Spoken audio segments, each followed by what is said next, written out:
ಶಿಡ್ಲಘಟ್ಟದ ಪೌರಾಯುಕ್ತೆಗೆ ರಾಜೀವ್ ಗೌಡ ಧಮಕಿ ಹಾಕಿರುವಂತಹ ವಿಚಾರ.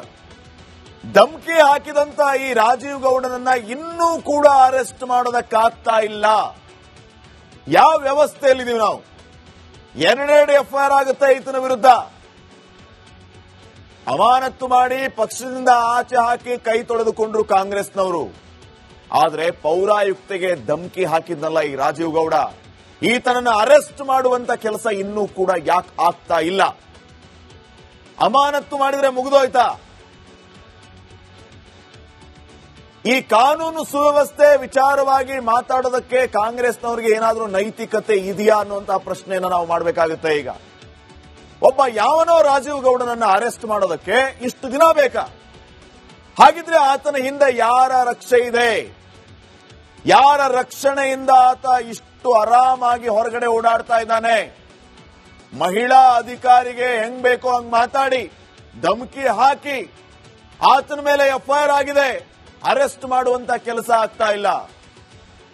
ನಮ್ಮ ರಾಜ್ಯ ಸುಭದ್ರ ಸರ್ಕಾರ, ಎಲ್ಲರೂ ಸುರಕ್ಷಿತವಾಗಿದ್ದಾರೆ, ಇಲ್ಲಿ ಯಾವುದೇ ರೀತಿಯ ಸಮಸ್ಯೆ ಆಗಲ್ಲ, ದಕ್ಷ ಅಧಿಕಾರವನ್ನ ನಾವು ಕೊಡ್ತೀವಿ ಅಂತ ಏನಾದ್ರೂ ನೀವು ಹೇಳಿದ್ರೆ, ಹಂಗ್ ಹೇಳೋದಕ್ಕಿಂತ ಮುಂಚೆ 1000 ಸರಿ ಯೋಚನೆ ಮಾಡಿ. ಯಾವನೋ ಒಬ್ಬ ರಾಜೀವ್ ಗೌಡನನ್ನ ಹಿಡಿಯೋದಕ್ಕಾಗ್ತಿಲ್ಲ ನಿಮ್ ಕಡೆಯಿಂದ, ಅಥವಾ ಪ್ರಭಾವ ಬಳಸಿ ಆತನನ್ನ ಸೇಫ್ ಮಾಡ್ತಾ ಇದ್ದೀರಿ ಅಂತಂದ್ರೆ ನಾಚಿಕೆ ಆಗ್ಬೇಕು. ಯಾವನ್ನ ಸೇಫ್ ಮಾಡ್ತಾ ಇದ್ದೀರಿ ನೀವು? ಎಂತವನ್ನ ಸೇಫ್ ಮಾಡ್ತಾ ಇದ್ದೀರಿ ನೀವು? ಕಾಂಗ್ರೆಸ್ ಇದಕ್ಕೆ ಉತ್ತರವನ್ನ ಕೊಡಬೇಕು. ಈತನ ಮೇಲೆ 16 ಕ್ರಿಮಿನಲ್ ಕೇಸ್ಗಳಿರೋದು, ರಾಜೀವ್ ಗೌಡ ಮೇಲೆ 100ಕ್ಕೂ ಹೆಚ್ಚು ಸಿವಿಲ್ ಕೇಸ್ಗಳಿದೆ. 16 ಕ್ರಿಮಿನಲ್ ಕೇಸ್, 100ಕ್ಕೂ ಹೆಚ್ಚು ಸಿವಿಲ್ ಕೇಸ್. ಇಷ್ಟೊಂದು ತಪ್ಪು ಮಾಡಿದ್ರೂ ಕೂಡ ಈತ ಇನ್ನೂ ಅರೆಸ್ಟ್ ಆಗಿಲ್ಲ.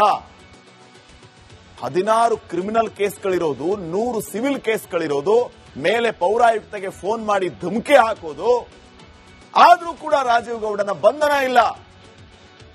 ಪ್ರತಿಯೊಬ್ಬ ಸಚಿವರು ಉತ್ತರ ಕೊಡಬೇಕಿದಕ್ಕೆ. ಕಾಂಗ್ರೆಸ್ ಅನ್ನ ಪ್ರತಿನಿಧಿಸ್ತಾ ಇರೋ ಎಲ್ಲರೂ ಕೂಡ ಉತ್ತರವನ್ನ ಕೊಡಬೇಕು. ಏನ್ ನಡೀತಾ ಇದೆ ನಿಮ್ಮ ಸರ್ಕಾರದಲ್ಲಿ?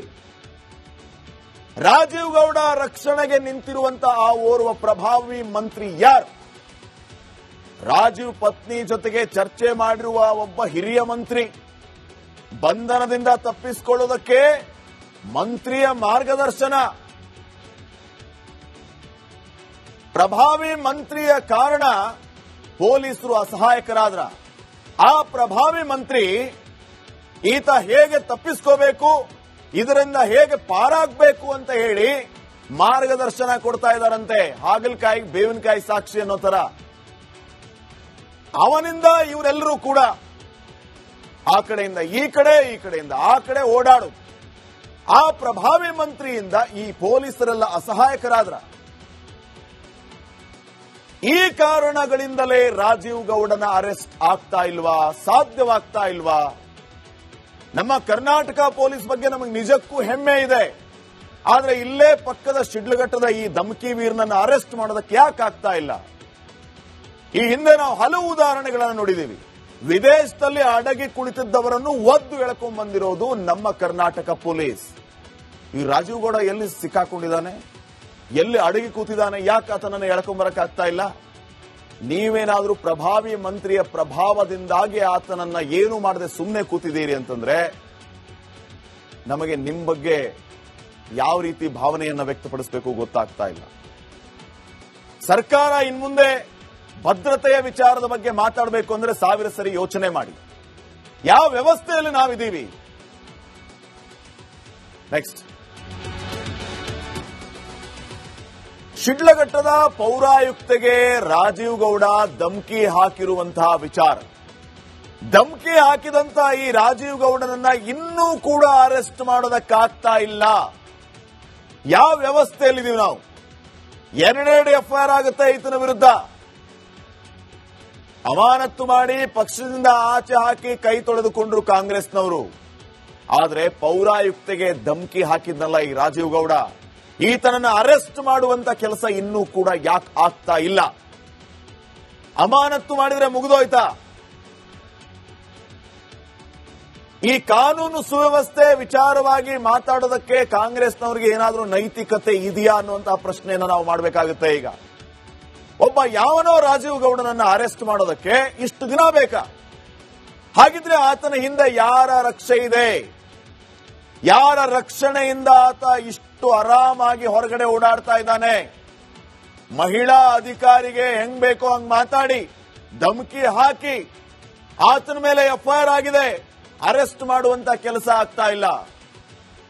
ನಮ್ಮ ರಾಜ್ಯ ಸುಭದ್ರ ಸರ್ಕಾರ, ಎಲ್ಲರೂ ಸುರಕ್ಷಿತವಾಗಿದ್ದಾರೆ, ಇಲ್ಲಿ ಯಾವುದೇ ರೀತಿಯ ಸಮಸ್ಯೆ ಆಗಲ್ಲ, ದಕ್ಷ ಅಧಿಕಾರವನ್ನು ನಾವು ಕೊಡ್ತೀವಿ ಅಂತ ಏನಾದ್ರೂ ನೀವು ಹೇಳಿದ್ರೆ, ಹಂಗ್ ಹೇಳೋದಕ್ಕಿಂತ ಮುಂಚೆ 1000 ಸರಿ ಯೋಚನೆ ಮಾಡಿ. ಯಾವನೋ ಒಬ್ಬ ರಾಜೀವ್ ಗೌಡನನ್ನ ಹಿಡಿಯೋದಕ್ಕಾಗ್ತಿಲ್ಲ ನಿಮ್ ಕಡೆಯಿಂದ, ಅಥವಾ ಪ್ರಭಾವ ಬಳಸಿ ಆತನ ಸೇಫ್ ಮಾಡ್ತಾ ಇದ್ದೀರಿ ಅಂತಂದ್ರೆ ನಾಚಿಕೆ ಆಗ್ಬೇಕು. ಯಾವನ್ನ ಸೇಫ್ ಮಾಡ್ತಾ ಇದ್ದೀರಿ ನೀವು? ಎಂತವನ್ನ ಸೇಫ್ ಮಾಡ್ತಾ ಇದ್ದೀರಿ ನೀವು? ಕಾಂಗ್ರೆಸ್ ಇದಕ್ಕೆ ಉತ್ತರವನ್ನ ಕೊಡಬೇಕು. ಈತನ ಮೇಲೆ 16 ಕ್ರಿಮಿನಲ್ ಕೇಸ್ಗಳಿರೋದು, ರಾಜೀವ್ ಗೌಡ ಮೇಲೆ 100ಕ್ಕೂ ಹೆಚ್ಚು ಸಿವಿಲ್ ಕೇಸ್ಗಳಿದೆ. 16 ಕ್ರಿಮಿನಲ್ ಕೇಸ್, 100ಕ್ಕೂ ಹೆಚ್ಚು ಸಿವಿಲ್ ಕೇಸ್. ಇಷ್ಟೊಂದು ತಪ್ಪು ಮಾಡಿದ್ರೂ ಕೂಡ ಈತ ಇನ್ನೂ ಅರೆಸ್ಟ್ ಆಗಿಲ್ಲ. 16 ಕ್ರಿಮಿನಲ್ ಕೇಸ್ಗಳಿರೋದು, 100 ಸಿವಿಲ್ ಕೇಸ್ಗಳಿರೋದು, ಮೇಲೆ ಪೌರಾಯುಕ್ತಗೆ ಫೋನ್ ಮಾಡಿ ಧಮಕಿ ಹಾಕೋದು, ಆದ್ರೂ ಕೂಡ ರಾಜೀವ್ ಗೌಡನ ಬಂಧನ ಇಲ್ಲ. ಪ್ರತಿಯೊಬ್ಬ ಸಚಿವರು ಉತ್ತರ ಕೊಡಬೇಕು ಇದಕ್ಕೆ. ಕಾಂಗ್ರೆಸ್ ಅನ್ನ ಪ್ರತಿನಿಧಿಸ್ತಾ ಇರೋ ಎಲ್ಲರೂ ಕೂಡ ಉತ್ತರವನ್ನ ಕೊಡಬೇಕು. ಏನ್ ನಡೀತಾ ಇದೆ ನಿಮ್ಮ ಸರ್ಕಾರದಲ್ಲಿ? ರಾಜೀವ್ ಗೌಡ ರಕ್ಷಣೆಗೆ ನಿಂತಿರುವಂತ ಆ ಓರ್ವ ಪ್ರಭಾವಿ ಮಂತ್ರಿ ಯಾರು? ರಾಜೀವ್ ಪತ್ನಿ ಜೊತೆಗೆ ಚರ್ಚೆ ಮಾಡಿರುವ ಒಬ್ಬ ಹಿರಿಯ ಮಂತ್ರಿ. ಬಂಧನದಿಂದ ತಪ್ಪಿಸಿಕೊಳ್ಳೋದಕ್ಕೆ ಮಂತ್ರಿಯ ಮಾರ್ಗದರ್ಶನ. ಪ್ರಭಾವಿ ಮಂತ್ರಿಯ ಕಾರಣ ಪೊಲೀಸರು ಅಸಹಾಯಕರಾದ್ರ. ಆ ಪ್ರಭಾವಿ ಮಂತ್ರಿ ಈತ ಹೇಗೆ ತಪ್ಪಿಸ್ಕೋಬೇಕು, ಇದರಿಂದ ಹೇಗೆ ಪಾರಾಗಬೇಕು ಅಂತ ಹೇಳಿ ಮಾರ್ಗದರ್ಶನ ಕೊಡ್ತಾ ಇದ್ದಾರಂತೆ. ಹಾಗಲಕಾಯಿಗೆ ಬೇವಿನಕಾಯಿ ಸಾಕ್ಷಿ ಅನ್ನೋ ತರ. ಅವನಿಂದ ಇವರೆಲ್ಲರೂ ಕೂಡ ಆ ಕಡೆಯಿಂದ ಈ ಕಡೆ, ಈ ಕಡೆಯಿಂದ ಆ ಕಡೆ ಓಡಾಡೋದು. ಆ ಪ್ರಭಾವಿ ಮಂತ್ರಿಯಿಂದ ಈ ಪೊಲೀಸರೆಲ್ಲ ಅಸಹಾಯಕರಾದ್ರ.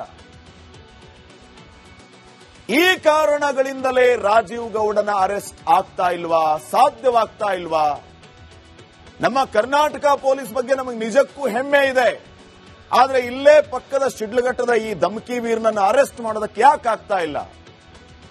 ಈ ಹಿಂದೆ ನಾವು ಹಲವು ಉದಾಹರಣೆಗಳನ್ನು ನೋಡಿದೀವಿ. ವಿದೇಶದಲ್ಲಿ ಅಡಗಿ ಕುಳಿತಿದ್ದವರನ್ನು ಒದ್ದು ಎಳ್ಕೊಂಡ್ ಬಂದಿರೋದು ನಮ್ಮ ಕರ್ನಾಟಕ ಪೊಲೀಸ್. ಈ ರಾಜೀವ್ ಗೌಡ ಎಲ್ಲಿ ಸಿಕ್ಕಾಕೊಂಡಿದ್ದಾನೆ?